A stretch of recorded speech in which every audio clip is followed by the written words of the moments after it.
बिस्मिल्लाहिर्रहमानिर्रहीम। अस्सलाम वालेकुम स्टूडेंट्स। तो हम सीख रहे हैं क्लास 7 साइंस, इसके चैप्टर नंबर 6 हम सीख रहे थे। इस वीडियो में हम इसके शॉर्ट क्वेश्चंस दिया हुआ है क्वेश्चन नंबर सी, इसको अच्छी तरह से सीखेंगे, समझेंगे। ठीक, तो वीडियो शुरू करने से पहले आपसे एक रिक्वेस्ट है कि हमारे चैनल को सब्सक्राइब कीजिएगा। अगर वीडियो पसंद आए तो लाइक ज़रूर कर दीजिएगा। इसके अलावा बाकी वीडियोस का लिंक आपको डिस्क्रिप्शन में मिल जाएंगे, आप वहां क्लिक करके वो भी देख सकते हैं। ठीक, तो शुरू करते हैं। आपके पास क्वेश्चन नंबर 1 है, why the valency of group 2 elements is 2। तो जो ग्रुप 2 एलिमेंट्स है, जैसे कि आप जानते ही है कि पीरियोडिक टेबल में ग्रुप के हिसाब से भी तरतीब दिया हुआ है। तो जो ग्रुप 2 एलिमेंट्स है उसके वैलेंसी 2 क्यों है? ठीक, तो देखते हैं, इसके टेबल के थ्रू समझते हैं, इसके बाद हम इसके आंसर को भी लिखेंगे। तो अगर हम इस पीरियोडिक टेबल में देखेंगे तो आप यकीनन जानते ही होंगे कि ये जो ग्रुप है ना, इसको किस हिसाब से तरतीब में रखा हुआ है। ये जो लास्ट में एलिसियल है उसके इलेक्ट्रॉन आगे जो आप शेयर कर सकते हैं उसी के हिसाब से यहाँ पे तरतीब में रखा हुआ है। जैसे कि ग्रुप 1 में अगर आप देखेंगे तो इसमें जो लास्ट शेल है, मतलब हाइड्रोजन में तो पहला ही शेल होंगे तो इसमें 1 होंगे। लिथियम में अगर आप देखेंगे तो पहले में 2, उसके बाद 1 होंगे। इसी तरह सोडियम में अगर आप देखेंगे तो इसमें यकीनी बात है पहले में 2, दूसरे में 8, फिर तीसरे में 1 होंगे। तो इस तरह 1 इलेक्ट्रॉन को आगे शेयर कर सकते हैं, ये वाला जो ग्रुप है वो। और इसी तरह इसमें अगर आप देखेंगे तो ये क्या कर सकते हैं, जो आउटर मोस्ट शेल है ना उसमें से आप 2 इलेक्ट्रॉन को आगे दे सकते हैं, मतलब लॉस होंगे, यकीनी बात है जो हमने सीखा था। तो ये क्या करेंगे, 2 इलेक्ट्रॉन को आगे देंगे। इसी तरह इसमें 3, इसमें 4, इसमें 5, ये आप समझ सकते हैं। अगर आप इस 2 में देखेंगे तो 4 है, इसका मतलब पहले में 2 होंगे, दूसरे शेल में 2 होंगे तो वो आगे शेयर कर सकते हैं, आगे दे सकते हैं। और इसी तरह इसमें 12 है तो पहले में 2, दूसरे में 8, तीसरे में कितना होंगे, फिर 2 होंगे। और इसी तरह 20 है तो पहले में तो 2 होंगे, दूसरे में 8 होंगे तो 10।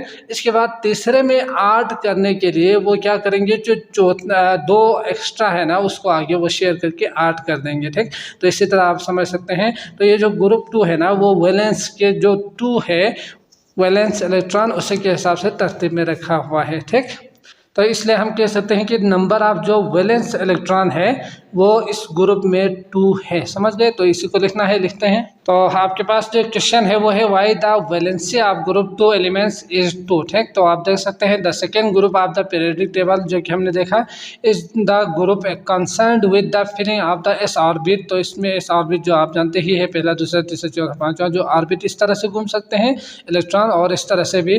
तो जो ऑर्बिट है ना उसी के हिसाब से आपने समझा होगा, पिछले हमने इंट्रो में अच्छी तरह से सीखा हुआ है। दस the elements in the second group of the periodic table will have an outermost s orbit filled with 2 electron of different spin। ठीक, तो जो डिफरेंट स्पिन है वहाँ से 2 आप इलेक्ट्रॉन, जिस तरह हमने देखा कि आप वो कर सकते हैं। Hence the number of valence electron in group 2 is 2 आप लिखेंगे इसमें। ठीक, तो ये आ गए आपके पास आंसर। इसके बाद क्वेश्चन नंबर 2 है, by using valency write the chemical formula of carbon dioxide. तो हम जानते ही है कि जो कार्बन डाइऑक्साइड है उसका जो फार्मूला बनते हैं वो है CO2, यही है ना। तो आप जानते ही है कि जो कार्बन की जो वैलेंस है वो कितना है। जैसे कि कार्बन के जो एटम्स है वो तो 6 होंगे ना, तो C6 होंगे उसके। तो आप देख सकते हैं पहले में 2 और बाकी अगले में 4 हो सकते हैं, 1 2 3 4 करके। और इसी तरह जो दूसरा है हमारे पास क्या है, ऑक्सीजन। तो ऑक्सीजन में अगर आप देखेंगे तो 2 आप दे सकते हैं, इसमें 4 और इसमें 2। तो इसको हम अरेंज करेंगे इस तरह से। तो आप देख सकते हैं कि ये जो C है उसके ऊपर 2 होंगे और O के ऊपर 4, तो कट करेंगे तो C1O2 होंगे। ठीक, तो CO2 करके आप इसे फार्मूला बना सकते हैं। ठीक, तो इसी को आपने आंसर में लिखना है, तो लिखते हैं। तो आपके पास सवाल था, by using valency write the chemical formula of carbon dioxide. तो इसके लिए आप आंसर में लिखेंगे, carbon dioxide is the compounds made up of carbon and oxygen elements. तो ये था ना, तो आपने यही लिखना है। So first we write down the symbol C and O। तो कार्बन और ऑक्सीजन के हम पहले क्या करेंगे, C और O लिखेंगे सिंबल्स। इसके बाद हमें क्या करना है, the valency of C is 4 and the valency of O is 2। तो इसके आप जानते ही है, हमने अभी देखा, तो इसके 4 और इसके 2 है। तो आपने क्या करना था, वैलेंसी को चेंज करके नीचे लिखना था। तो आपने क्या करना है, इसको यहाँ नीचे और इसको यहाँ नीचे लिखेंगे। तो इस तरह फार्मूला जो बनते हैं वो बनेंगे आपके पास C2O4, तो 2 1 2 2 2 4 करके सिंपलेस्ट फॉर्म में लेकर आना है, तो 10 फार्मूला इससे O2 करके आप लिखेंगे। ठीक, तो ये होंगे आपके पास प्रोसेस, आपने इसको लिखना है। इसके बाद अगला है क्वेश्चन नंबर 3, इसको देखते हैं। सवाल नंबर 3 है, in the formation of an ion why magnesium atom loses two electrons. तो यकीनन इसका आंसर तो आप खुद बता सकते हो, तो ज़्यादा समझाने की ज़रूरत नहीं होनी चाहिए। यहाँ पे आंसर देखते हैं क्या लिखना है। It's compounds with non metallic oxygen. तो हम जानते ही है मेटल और नॉन मेटेलिक क्लास 6 में हम सीख कर आए हैं। तो मेटल की जो चीज़ें हैं ना वो क्या करते हैं, आगे शेयर करते हैं। तो is an electrovalent compounds there for in the formation of magnesium oxide magnesium atoms loses 2 electrons from its valence shell to attain the stable octet। तो ये जो octet का मतलब 8 ही होते हैं, तो लास्ट में 8 होना। ठीक, तो 8 करने के लिए वो क्या करेंगे, यकीनी बात है वो स्टेबल होने के लिए वो 2 इलेक्ट्रॉन को वो लूज करेंगे, दूध आगे शेयर करेंगे, यकीनी बात है आगे देंगे। तो structure of nearest noble gas and anion. ठीक, तो ये आप समझ सकते हैं। तो उसका जो करीबी जो है ना उसके फॉर्म में चेंज होने के लिए यकीनी बात है वो क्या करेंगे, 2 इलेक्ट्रॉन को लॉस करके एक नया कंपाउंड्स या नए एटम बनेंगे। तो इस तरह वो न्यूट्रॉन्स में कन्वर्ट होकर वो स्टेबल हो सकते हैं। ठीक, तो इस तरह वो क्या करेंगे, 2 लॉस करेंगे। इसके बाद अगला देखते हैं क्वेश्चन नंबर 4। क्वेश्चन नंबर 4 है, how could you relate the formation of chemical bond with valence electron. तो यकीनी बात है हमने दोनों अच्छी तरह से सीखा है, केमिकल बॉन्ड्स क्या होते हैं, वैलेंस इलेक्ट्रॉन क्या होते हैं। तो इस तरह हमने सीखा था कि वैलेंस जो इलेक्ट्रॉन्स होते हैं वो क्या होते हैं, आउटर मोस्ट जो शेल है उसमें कम या ज़्यादा हो तो वो जो इलेक्ट्रॉन है वो आगे शेयर कर सकते हैं, ले सकते हैं, दे सकते हैं। तो ये जो शेयरिंग का जो अमल है उसमें क्या होते हैं, केमिकल बॉन्ड्स होते हैं। तो उसमें हमने सीखा था कि केमिकल बॉन्ड्स का जो अमल है उसमें वो क्या होते हैं, वैलेंस मतलब जो इलेक्ट्रॉन है वो शेयर करते हैं, एक दूसरे को वो देते हैं, लेते हैं। ठीक, तो इसी को लिखेंगे, लिखते हैं। तो इसके आंसर में आप लिखेंगे valence electrons are outer shell electrons with an atom and can participate in the formation of chemical bond. समझ गए। तो वैलेंस इलेक्ट्रॉन का मतलब क्या है ये तो आप जानते ही है कि आउटर जो शेल होते हैं उसमें जो इलेक्ट्रॉन आप आगे दे सकते हैं, आगे से ले सकते हैं, मतलब शेयर कर सकते हैं, यही था ना।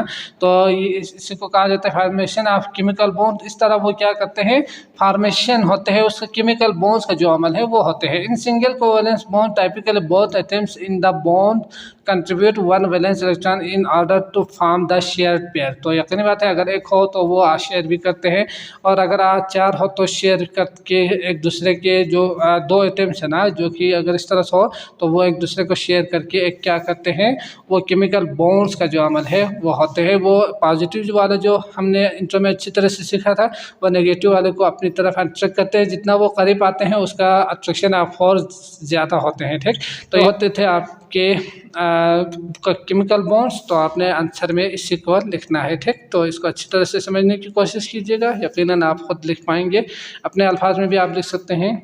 अगला है क्वेश्चन नंबर 5, इसको देखते हैं। सवाल है आपके पास, with the help of Venn diagram compare and contrast between cation and anion. तो यहाँ पे इन दोनों के बीच में आपने कंपेयर कर देना है डायग्राम की मदद से।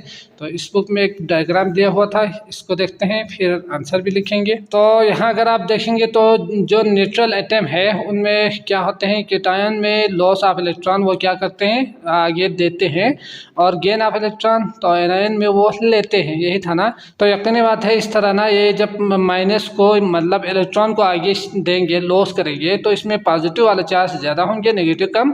तो आप देख सकते हैं इसमें पॉजिटिव चार्ज होंगे, तो 2 चीज़ें आप ये लिख सकते हैं।